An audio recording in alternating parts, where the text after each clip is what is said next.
નમસ્કાર દર્શક મિત્રો, દિલોક સત્તા શોમાં આપનું સ્વાગત છે। આ વર્ષનું ચોમાસું કેવું રહેશે આ જાણવા માટે ખેડૂતો દર વર્ષે આતુર હોય છે, કારણ કે કૃષિ પર નિર્ભર રહેતા ખેડૂતો માટે આ વખતે ચોમાસું કેવું રહેશે અને ખેતીલાયક વરસાદ થશે કે નહીં તે જાણવું ખૂબ જ જરૂરી હોય છે। ત્યારે આવામાં હવે ભારતીય હવામાન વિભાગે વર્ષ 2025ના ચોમાસા માટે પહેલું અને સૌથી મોટું પૂર્વાનુમાન જાહેર કર્યું છે, જે ખેડૂતો અને ખેતી સાથે સંકળાયેલા દરેક વ્યક્તિ માટે આશાસ્પદ સમાચાર લઈને આવ્યું છે।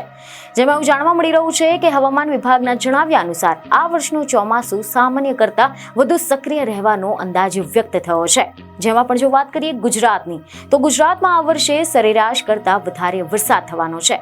હવે જો આપણે ડિટેલમાં વાત કરીએ તો અહેવાલ એવા મળી રહ્યા છે કે ચોમાસું 2025ના પૂર્વાનુમાનમાં ભારતીય હવામાન વિભાગે એવી જાણકારી આપી છે કે જૂન મહિનાથી શરૂ થતા અને 4 મહિના સુધી ચાલતી આ વરસાદી સિઝનમાં સરેરાશ કરતાં વધારે વરસાદ પડવાની શક્યતા છે। ભારતમાં ચોમાસાની શરૂઆત કેરળમાંથી થાય છે અને 1 જૂને દેશમાં ચોમાસું બેસવાની આધારિક તારીખ હોય છે। કેરળમાં ચોમાસું શરૂ થયા બાદ ગુજરાત સુધી પહોંચતા સામાન્ય રીતે 15 થી 20 દિવસ જેટલો સમય લાગતો હોય છે અને આ વર્ષે જૂનથી લઈને સપ્ટેમ્બર એમ 4 મહિનાના લાંબા ગાળા દરમિયાન 105% જેટલો વરસાદ થવાની શક્યતા છે। એટલે કે દેશમાં સરેરાશ કરતાં પણ વધારે વરસાદ થવાની શક્યતા છે અને આ પૂર્વાનુમાનમાં 5% વધારે યા તો પછી ઓછા વરસાદની ત્રુટિ સીમા રાખવામાં આવી છે। એટલે કે હાલ જે પૂર્વાનુમાન કર્યું છે તેમાં 5% વધારો કે ઘટાડો થઈ શકે છે। જો કે 104% કરતાં વધારે વરસાદ થાય તો તેને સરેરાશ કરતાં વધારે એટલે કે ખૂબ જ સારું ચોમાસું ગણવામાં આવે છે। તો આ સિવાય આગામી ચોમાસામાં ગુજરાતમાં સરેરાશ કરતાં વધારે વરસાદ થવાની શક્યતા છે।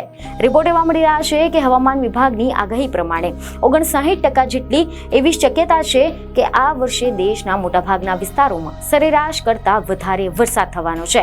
રિપોર્ટ એવા મળી રહ્યા છે કે હવામાન વિભાગના જણાવ્યા પ્રમાણે દક્ષિણ ગુજરાતમાં સરેરાશ કરતાં વધારે વરસાદ થવાની વધારે શક્યતા છે, જ્યારે મધ્ય ગુજરાતમાં પણ સરેરાશ કરતાં વધારે વરસાદ થઈ શકે છે।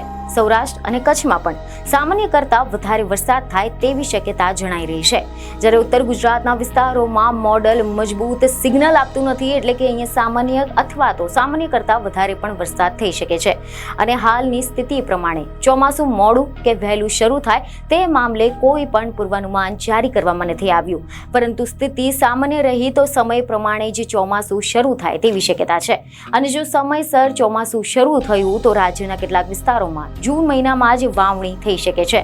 દેશમાં મધ્ય ભારત, પશ્ચિમ ભારત અને દક્ષિણ ભારતના મોટાભાગના વિસ્તારોમાં સરેરાશ કરતાં વધારે વરસાદ થવાની શક્યતા છે, એટલે કે આ વિસ્તારોમાં ચોમાસું સારું રહેવાનું છે, જ્યારે કાશ્મીર અને પૂર્વોત્તરના રાજ્યો તથા તમિલનાડુમાં સરેરાશ કરતાં ઓછો વરસાદ થાય તેવી શક્યતા દેખાઈ રહી છે। બીજી એક ખબર સાથે ફરી મળીશું। ધન્યવાદ।